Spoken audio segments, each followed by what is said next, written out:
नमस्कार, आप देख रहे हैं कंचन टीवी। आपके साथ मैं हूं गौरव राजपूत। हरियाणा के पूर्व मुख्यमंत्री ओपी चौटाला भले ही अब जेबीटी शिक्षक भर्ती घोटाले में जो सजा उनको मिली थी उसी पूरी कर अब जेल से बाहर आ गए हैं, लेकिन इसी के साथ उनके चुनाव लड़ने की जो खबरें हैं वो भी काफ़ी तेज हो गई हैं। लेकिन इसी बीच अब बड़ी खबर ये आई कि उनकी जो चुनाव लड़ने की अटकलें हैं उसके ऊपर एक बड़ी तलवार लटक गई है, क्योंकि चंडीगढ़ के रहने वाले देवेंद्र बलहारा ने 5 हाई कोर्ट के वकीलों के माध्यम से चुनाव आयोग के समक्ष एक याचिका दायर की है, जिसमें कहा गया कि यदि ओपी चौटाला की ओर से चुनाव लड़ने के लिए उनके ऊपर जो पाबंदी लगाई गई है उसे कम करने के लिए या फिर पूरी तरह से खत्म करने के लिए अर्जी दायर की जाती है तो उसे कहीं ना कहीं मौका मिलना चाहिए। उनके वकीलों को भी इस बात का मौका दिया जाए कि वे भी वकील जो है अपनी बात कोर्ट में कह सकें, सुनवाई में वे भी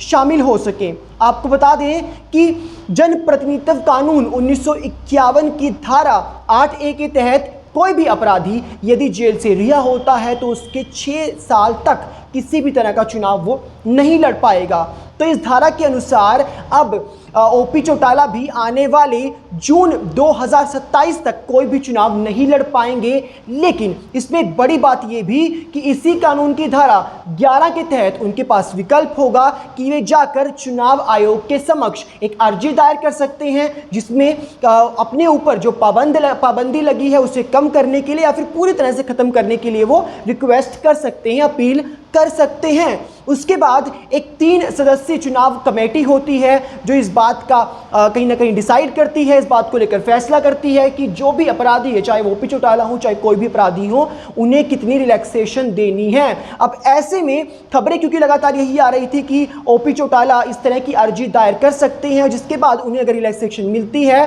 तो वे चुनाव में उतर सकते हैं। लेकिन अब बीच में ये याचिका आ गई है, ये अर्जी आ गई है जो देवेंद्र बलहारा ने 5 हाई कोर्ट के वकीलों के माध्यम से लगाई है, जिसमें साफ तौर पर कहा गया कि चुनाव आयोग को की जो निष्पक्षता है उसके ऊपर सवाल ना खड़े हों। इसीलिए चुनाव आयोग का फर्ज बनता है कि यदि ऐसी कोई भी अर्जी ओपी चौटाला की ओर से दायर की जाती है तो उसकी सुनवाई में उनके वकील को भी शामिल किया जाए। आपको बड़ी बात बता दूं कि ये जो कानून है जनप्रतिनिधित्व कानून 1951, इसका कहीं ना कहीं आप कह सकते हैं कि फ़ायदा भी कहीं ना कहीं हो सकता है, क्योंकि 11 जो धारा है, धारा 11 के अनुसार वो कहीं ना कहीं इसके लिए चुनाव आयोग के समक्ष अपनी बात रख सकते हैं। लेकिन बड़ी बात, एक बड़ा जो शब्द इसके अंदर इस्तेमाल हुआ है वो यही कि राजनीति का अपराधीकरण। जी हाँ, उन्होंने ये खास तौर पर कहा है कि राजनीति के अपराधीकरण को रोकने के लिए उन्हें भी इस तरह का मौका दिया जाना चाहिए कि वे भी अपनी बात रख सके।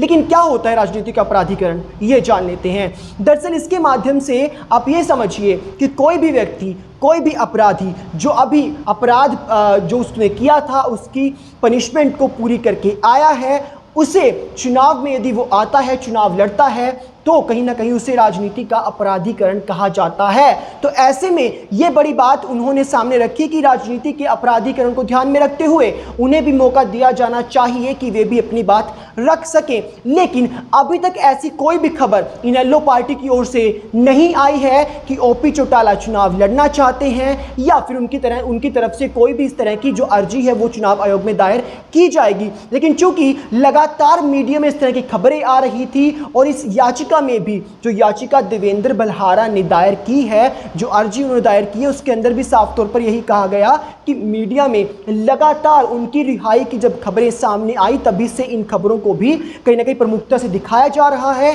कि देवेंद्र बलहारा ने कहा कि ओपी चौटाला जो है चुनाव लड़ सकते हैं, अपनी जो अर्जी है वो चुनाव आयोग के पास दायर कर सकते हैं, अपने ऊपर लगे जो पाबंदी है उसको कम करने के लिए अपील कर सकते हैं। तो ऐसे में अब ये बड़ा सवाल कहीं ना कहीं कि यदि ओपी चौटाला चुनाव लड़ने जाएंगे तो ये जो अर्जी देवेंद्र बलहारा ने 5 हाई कोर्ट के वकीलों के साथ मिलकर दायर की है, आखिर ये कितना बड़ा एक आप कह सकते हैं कि हर्डल साबित होगा चुनाव आयोग से, जो कहीं ना कहीं रिलैक्सेशन